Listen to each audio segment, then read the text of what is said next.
Hai adik-adik Sobat Eksis, bagaimana kabar kalian hari ini?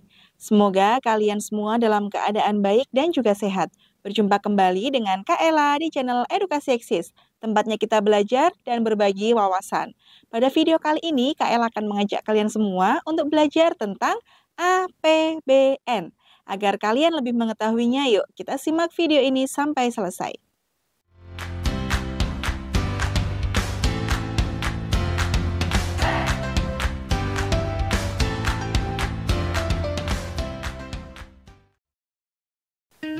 Adik-adik Sobat Eksis, apakah kalian pernah melihat pembangunan jalan, jembatan, atau bahkan pembangunan jalan tol di daerah kalian? Atau kalian pernah melihat masyarakat di sekitar kalian mendapatkan bantuan subsidi bahan pokok karena tergolong masyarakat tidak mampu? Dari mana ya dana yang digunakan untuk menunjang kegiatan-kegiatan tersebut?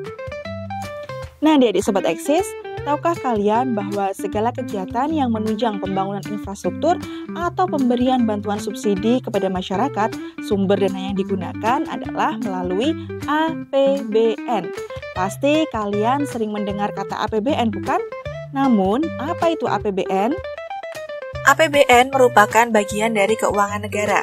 Berdasarkan Undang-Undang Nomor 17 Tahun 2003 Pasal 1 menerangkan bahwa APBN adalah rencana keuangan tahunan pemerintahan negara yang disetujui oleh Dewan Perwakilan Rakyat atau DPR. Jadi, APBN ini memuat perincian sumber pendapatan negara dan jenis pengeluaran negara dalam waktu 1 tahun. APBN dirancang berdasarkan landasan hukum tertentu yaitu sebagai berikut.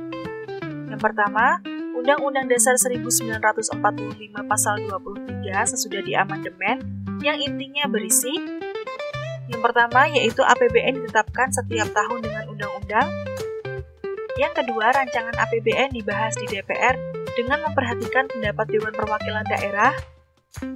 Dan yang ketiga, apabila DPR tidak menyetujui rancangan anggaran yang diusulkan pemerintah, maka pemerintah menggunakan APBN tahun lalu.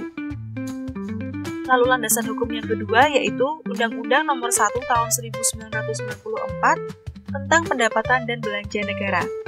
Dan landasan hukum yang ketiga yaitu Kepres Nomor 42 Tahun 2002 tentang pedoman pelaksanaan APBN. Dari penjelasan tadi, apakah kalian sudah mengetahui apa itu APBN? Jadi secara mudahnya APBN adalah catatan pengeluaran dan pemasukan dalam kurun waktu tertentu. Ibaratnya dalam keluargamu, APBN ini seperti anggaran pendapatan dan belanja yang dibuat oleh ibu kalian. Namun bedanya APBN ini dibuat oleh pemerintah dan bersifat tahunan. APBN sendiri memiliki 6 fungsi yang harus dijalankan. 6 fungsi APBN dikaji dan dijalankan oleh Kementerian Keuangan. Nah, berikut ini adalah 6 fungsi APBN. Yang pertama, fungsi alokasi. Anggaran diarahkan dapat digunakan untuk mengurangi pengangguran dan meningkatkan efisiensi dan efektivitas perekonomian. Dana yang telah ada di dalam APBN dapat digunakan untuk melakukan berbagai pengadaan barang-barang serta berbagai jasa publik yang sudah beroperasi. Selain itu, fungsi APBN ini juga berguna untuk membiayai pembangunan yang dilakukan pemerintah. Contohnya seperti pengadaan kereta cepat di suatu daerah. Yang kedua, fungsi distribusi. Fungsi yang bertujuan untuk penyaluran dana kepada masyarakat berdasarkan alokasi yang sudah ditetapkan, misalnya seperti subsidi dan beasiswa. Yang ketiga yaitu fungsi stabilitas. Anggaran pemerintah menjadi alat dalam memelihara dan mengupayakan keseimbangan fundamental perekonomian negara. Selain itu, APBN berperan dalam menjaga stabilitas, juga termasuk sebagai alat yang berguna untuk mencegah jika nantinya terjadi inflasi dan deflasi negara yang tinggi. Yang keempat, fungsi anggaran. Fungsi ini berarti anggaran negara menjadi tonggak pelaksanaan pendapatan dan belanja setiap tahunnya.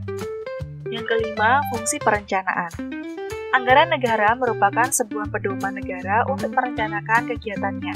Perencanaan digunakan untuk mengatur dan merencanakan dana yang akan digunakan ke depan, serta sebagai acuan nantinya negara ke depan akan berfokus pada sektor apa saja. Dan yang terakhir yaitu fungsi pengawasan. Fungsi ini menjadi pedoman untuk menilai kegiatan-kegiatan yang telah dirancang pemerintah yang telah sesuai dengan ketentuan apakah sudah ditetapkan. APBN disusun sebagai pedoman pendapatan dan belanja dalam kegiatan-kegiatan negara. Dengan adanya APBN, pemerintah memiliki gambaran yang jelas mengenai apa saja yang akan diterima sebagai pendapatan dan pengeluaran apa saja yang harus dilaksanakan dalam waktu 1 tahun. Komponen dalam APBN terbagi menjadi 2. Yang pertama yaitu penerimaan negara. Penerimaan negara terbagi menjadi 2, yaitu penerimaan dalam negeri yang terdiri dari penerimaan pajak dan bukan pajak, serta penerimaan luar negeri atau penerimaan pembangunan. Yang kedua, pengeluaran negara. Belanja negara adalah semua pengeluaran negara yang digunakan untuk membiayai belanja pemerintah pusat dan transfer ke daerah. Nah, itulah tadi materi tentang APBN. Semoga dengan materi ini adik-adik semakin bertambah paham ya. Cukup sekian dulu penjelasan dari Kak Ella. Jangan lupa untuk like, komen, dan share video ini ke teman-teman kalian semua agar teman-teman kalian dapat belajar bersama di channel Edukasi Eksis. Oh iya, jangan lupa juga untuk subscribe channel ini ya. Terima kasih, semoga bermanfaat. Sampai jumpa.